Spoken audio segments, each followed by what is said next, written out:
आप सभी बहन भाइयों को मेरी राम राम। और मैं आपको श्री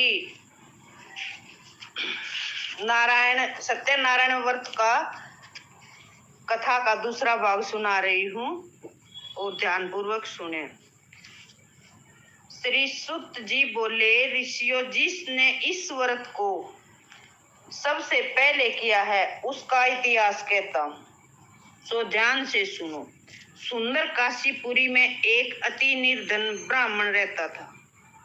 वह भूख और प्यास से बेचैन नित्य ही पृथ्वी पर घूमा करता था। ब्राह्मणों को प्रेम करने वाले भगवान ने ब्राह्मण को दुखी देखकर एक बूढ़े ब्राह्मण का रूप धारण कर उसके पास पहुंचे और आदर सहित पूछने लगे, हे श्रेष्ठ ब्राह्मण, तू इस तरह दुखी होकर नित्य ही पृथ्वी पर क्यों घूम रहा है? यह सब निसंकोच मुझे कहो, मैं तुम्हारी आत्म कथा सुनना चाहता हूँ। ब्राह्मण बोला, मैं बहुत ही निर्धन ब्राह्मण हूँ और भिक्षा के कारण ही पृथ्वी पर नित्य दिन घूमा करता हूँ। हे भगवान, यदि आप इस निर्धनता को दूर करने का कोई उपाय जानते हो तो कृपा करके आप मुझे जरूर बताएं।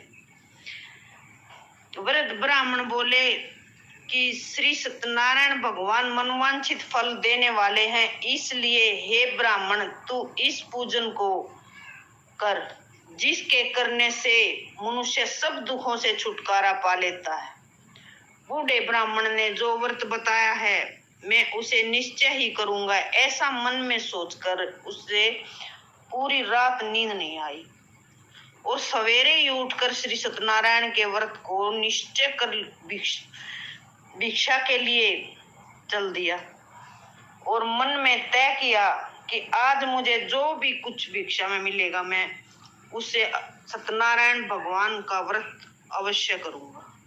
ऐसा कहकर वह एक धनी नगर में गया, जहां से उसे प्रतिदिन की भांति उससे 4 गुनी भिक्षा प्राप्त हुई। तो ब्राह्मण ने विधि पूर्वक व्रत का शुभारंभ किया, जिसके करने से उसे बहुत सा धान्य प्राप्त हुआ। इस तरह ब्राह्मण हर मास सत्यनारायण का व्रत करने लगा। सत्यनारायण के इस व्रत को जो भी करेगा वह सभी पापों से छूटकर मोक्ष को प्राप्त करेगा। इस तरह नारद जी ने नारायण को कहा,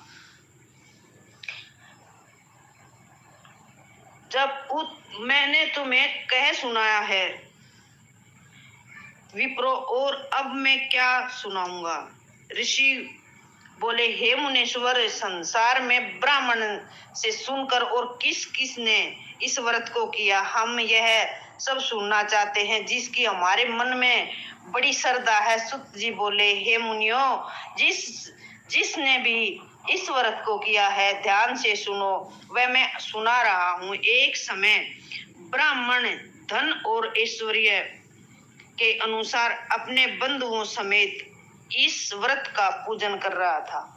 तभी एक लकड़ी बेचने वाला लकड़हारा भूख और प्यास से व्याकुल ब्राह्मण के पास पहुंचा और नमस्कार कर कहने लगा कि हे विप्र, आप यह सब क्या कर रहे हो और इसके करने से क्या फल मिलता है?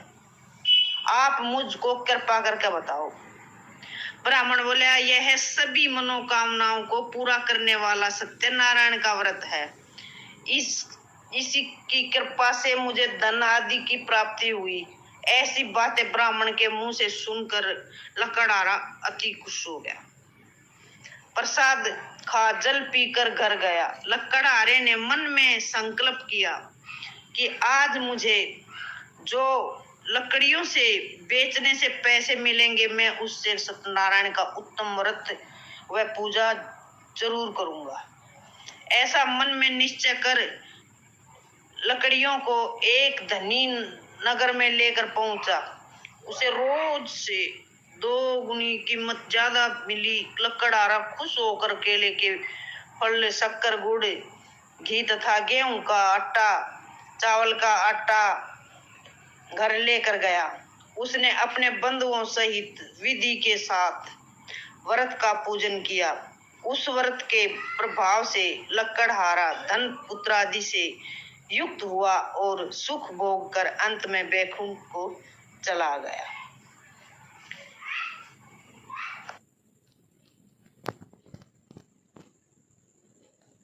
आपको मेरी ये कहानी पसंद आई हो और सब्सक्राइब, कमेंट और लाइक ज़रूर कीजिएगा जी। जय श्री राम।